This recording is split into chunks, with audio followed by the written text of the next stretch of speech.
Magic. Oh, hello there. Welcome to Food Magic. This is the place where we learn about the wonders of the food we eat, the benefits that they bring us, but most importantly of all, how to cook it. My name is Nadia Heng, and on today's show, I'm going to let you in on a little secret on the vegetables that quietly dwell underground. Have you guessed it? That's right, root vegetables.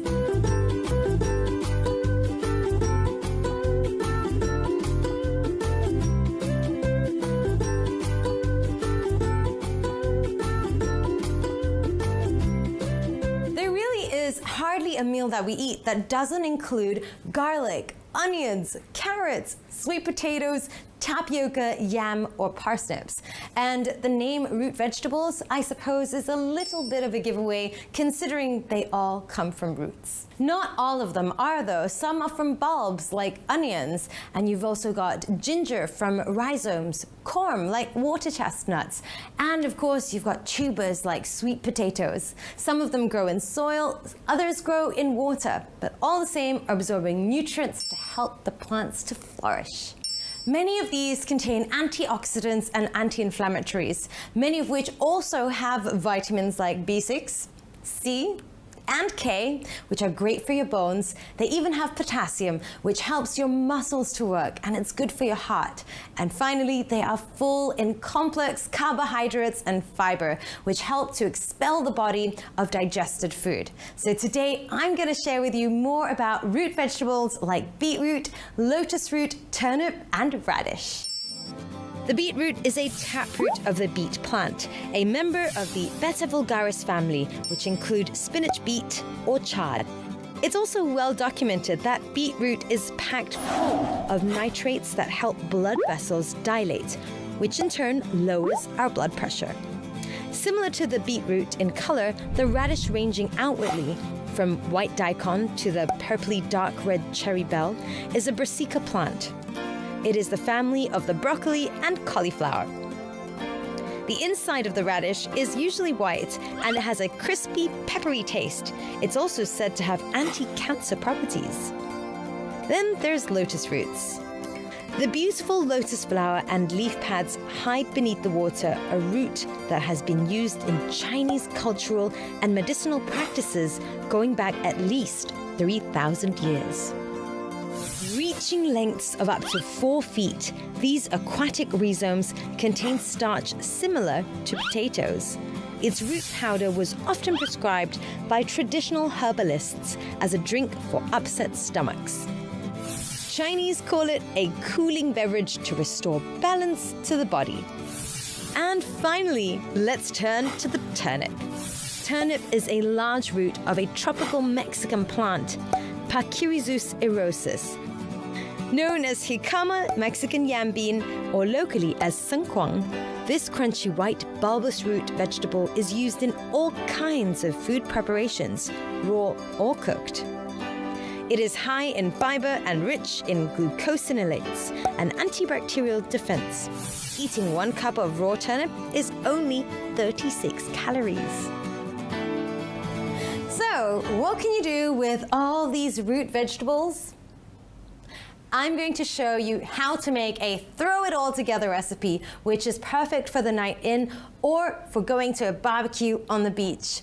Now, I mean, sure, you can enjoy your root vegetables in a cold salad. However, the taste is really in the roasting. So I'm going to make use of my trusty hot oven after this, so stay tuned for a delicious roasted veggie salad.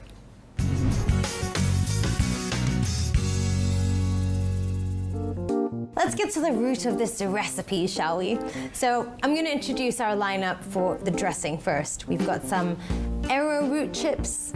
We've got some cheese. You can use anything, cheddar, feta. Personally, my favorite is feta. You can use honey, lime juice. We've also got some thyme and rosemary.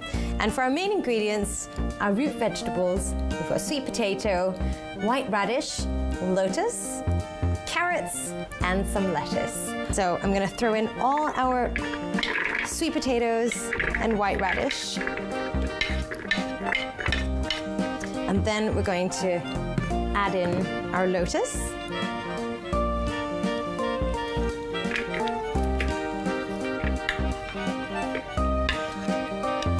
I think that should suffice for now. And then I'm going to throw in our carrots.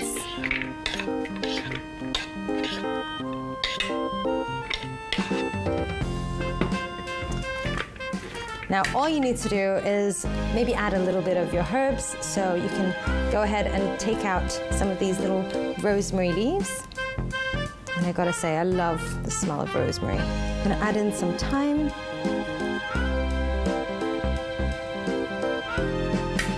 And very, very important to get your dressing going, you need lots and lots of olive oil so that everything is nicely coated, and when you put it on the tray, it's going to cook nice and evenly.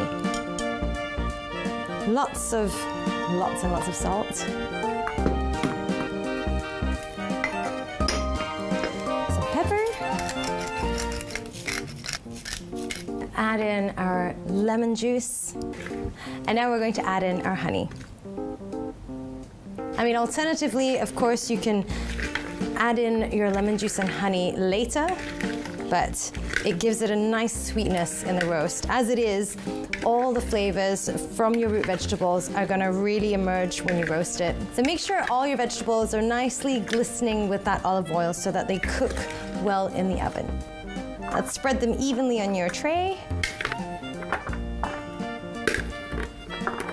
Now remember, when you do this, to slice all the vegetables fairly thin and evenly so that you don't have portions of it which are sort of still hard when it comes out of the oven. You want everything to cook at the same time. So more or less the same size, and the thinner they are, the easier and the more crunchy it is as well. And that's it. It's time to put it in the oven. I gotta admit, there's nothing quite the same as that smell and aroma of roasted vegetables coming from the oven. So it's been roughly 30 minutes, and you know what? The vegetables are all ready to come out. So.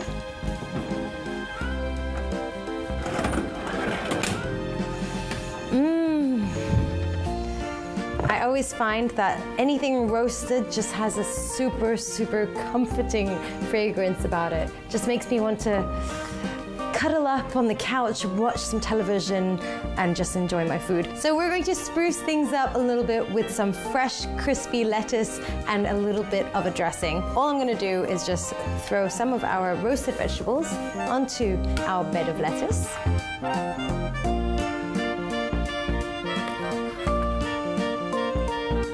And don't forget, we've also added in some honey there, so this is going to be really, really, really tasty. Now, all you need to do, add a couple of arrowroot chips, or that's entirely up to you.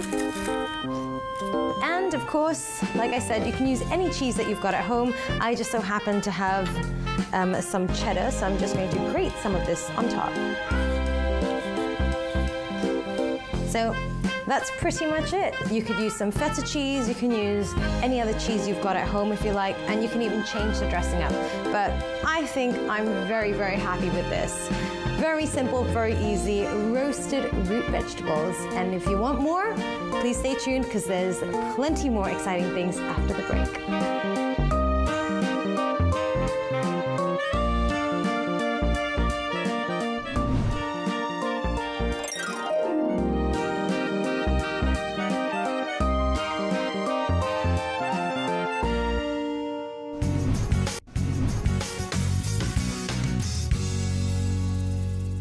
Did you know that Japan is one of the world's largest consumers of lotus roots? That's right, they import 18,000 tons of rhizomes per year. And that's despite that they themselves are producers. But I think I know why. So let's brush up on our root veggie knowledge. We took a trip to the market in search of these root veggies and to learn more about them. root vegetables like turnips, rutabagas, beets, and radishes have medicinal properties providing nourishment to the stomach, reproductive organs, and spleen. We do eat a lot of these in spring rolls or bobia, rojak, gado-gado, or a salad stuffed with tofu and pickles. Cultivating these plants is a back-breaking job, bending over to pull the roots up waist-deep in water. Leeches lurking in the water doesn't make this an easy job either. So it's a dying industry, especially when China already produces most of the world's supply. 新年快乐，恭喜发财! You'll notice that the lotus root is a very popular vegetable, especially during Chinese New Year and other festivals as well. And that's why many local small farmers will continue to harvest it for our enjoyment. One way to enjoy this is in a nice soup with peanuts, or you can bring out its crunch when you stir fry it with sugar snap peas, asparagus, or baby kailan. We visited a cafe called Little People, where they made delicious house salads filled with couscous, caramelized walnuts, burnt orange, maple dressing, and most importantly, pickled beetroot.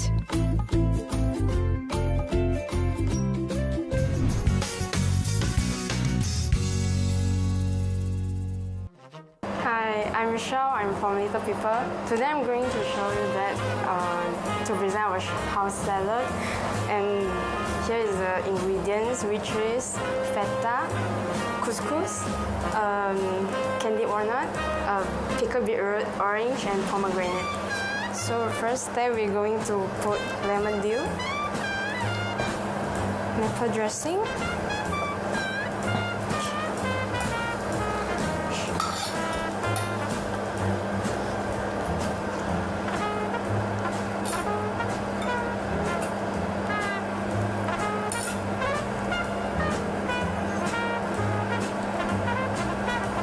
so we will add couscous. So normally before we add inside, we will put inside the microwave for 30 seconds.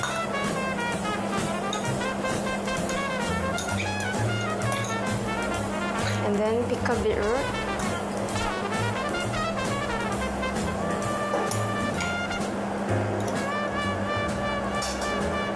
Pomegranate.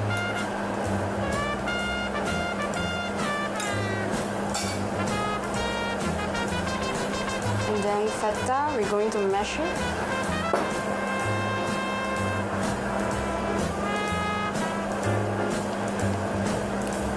Okay, then we'll put the candied walnut. Lastly, we'll add orange. We will caramelize it. Heat up the pan first, and then we can add orange.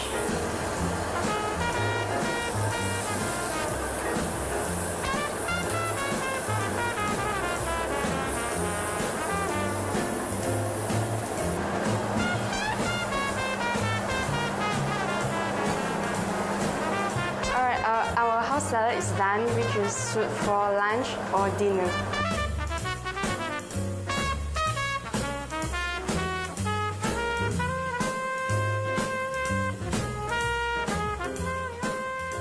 In Malaysia, radish is known as lobak, lobak putih, lobak merah, and in India, the white radish is called muli, or daikon in Japan. And what's interesting is there's an unusual variety called watermelon radish, where, as you might suspect, it's green and white on the outside and red on the inside. Radish is an excellent source of vitamin C, folic acid, and calcium. And if you suffer from a lot of indigestion or you want to clear some phlegm, this does the trick. Like most root vegetables, beetroot is more than 80% water, 10% carbohydrates, and 2% protein. And it also contains folate and manganese. It needs well-drained, fertile soil and grows in sunny regions. The leaves of beetroot are usually discarded, but they can also be eaten. It's like spinach, eaten raw or gently cooked. I have to add, don't panic the next day if you've had beetroot. The color compound in beetroot does not break down in our bodies, and so sometimes this causes us to dispel red-colored pee. Yes, there you have it, I've just said it. plenty of root veggies coming up after the break.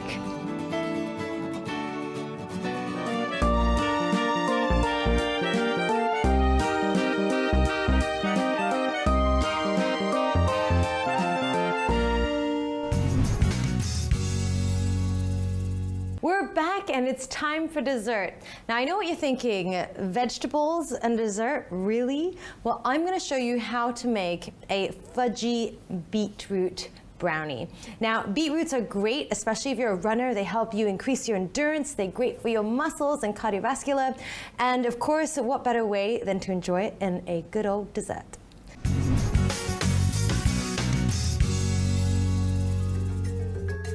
What we're gonna need is, of course, naturally, some chocolate chips, vanilla essence, butter, baking powder, flour, beetroot, brown sugar, and some eggs. And that's it. So let's get cooking. I'm gonna start with the first step, and that is to melt our butter and chocolate. And since it's going to take a little bit of time, I'm going to throw this into the pan first before we start working on our mixture. So I would recommend that you let your butter sit outside for a moment so that it already starts to melt.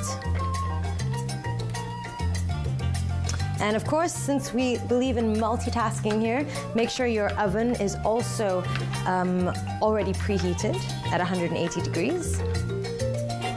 Just remember to keep stirring it, because you don't want your chocolate burning at the bottom. Now, while that's done, and it's completely liquefied and melted, we're just gonna leave this to cool down for a moment and work on our main mixture. So now we're going to add in our eggs, and this is going to be the start of our mixture. Brown sugar, and then don't forget to add in your vanilla essence as well.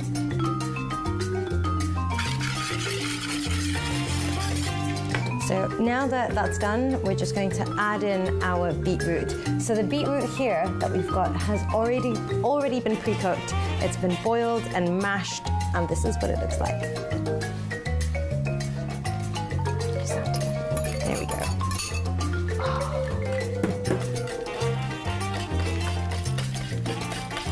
And there's just something about that vibrant redness, that really deep hue. Look at that gorgeous color. Now, the next step is the most fun. We're going to add our chocolate in. Now, the reason why we leave it aside to cool is that you don't want it to cook your eggs, right? So make sure that it's sort of cooled down like this before you pour it in.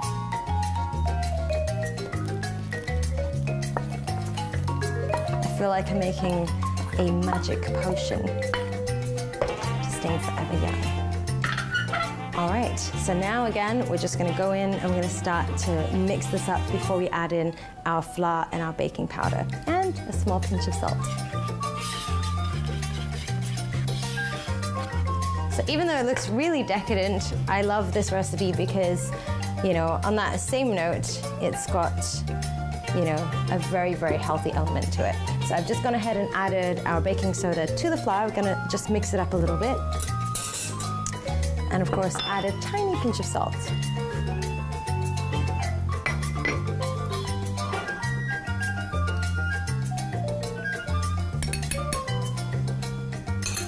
And now we're just going to add this in, and we're almost done with our mixture.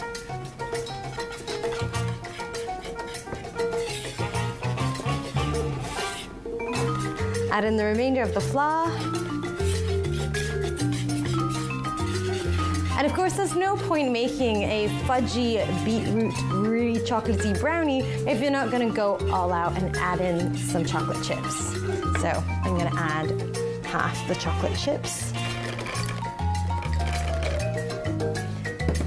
And keep the rest for sprinkling on top after this. Doesn't that just look divine? All right, so now that we're done, and of course you want to be a bit careful with this because you obviously don't want to get beetroot all over yourself. So make sure that you've buttered your tray, you've lined it with a baking sheet, and now I'm going to pour in this divine liquid. Here we go. Chocolatey beetroot brownie. I have to admit, if you weren't here, I'd be licking the bowl. Well, that's as much as we're gonna get out of it. The rest is going to be me and my private time after this.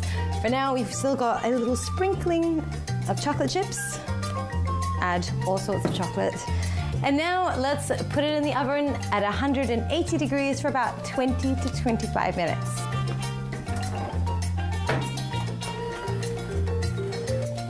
That wasn't so hard, was it? So when the smell beckons, it's time to come back to the kitchen. All right, time is up, 20-25 minutes, but of course, if you're not sure, you can always use a little toothpick to find out if it's still moist. All right, so here we go. Let's see the end product. Oh my goodness. This smells amazing. It's no wonder that beetroot is a stuff for Olympians with all that we've learned about its benefits here today. And you know, I mean, I love my beetroot too. I just do it in a slightly more chocolatey format.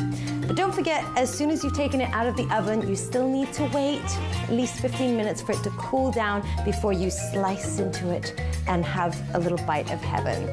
I gotta admit, this is one dessert that's hard to beat.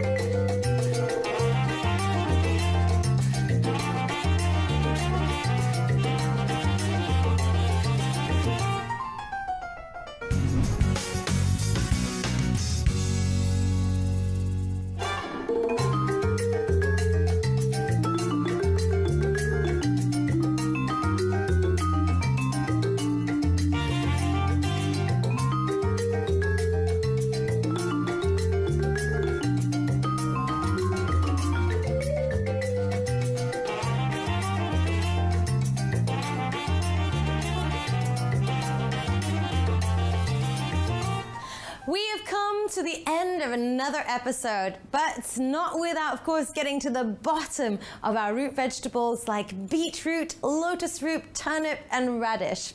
I hope that you have been inspired by today's show, and perhaps next time at home, you'll start boiling, mashing, baking, and roasting your underground and underwater vegetables, and perhaps even try them in some desserts too. I'm Nadia Heng, and thanks for watching. I'll see you next time on Food Magic.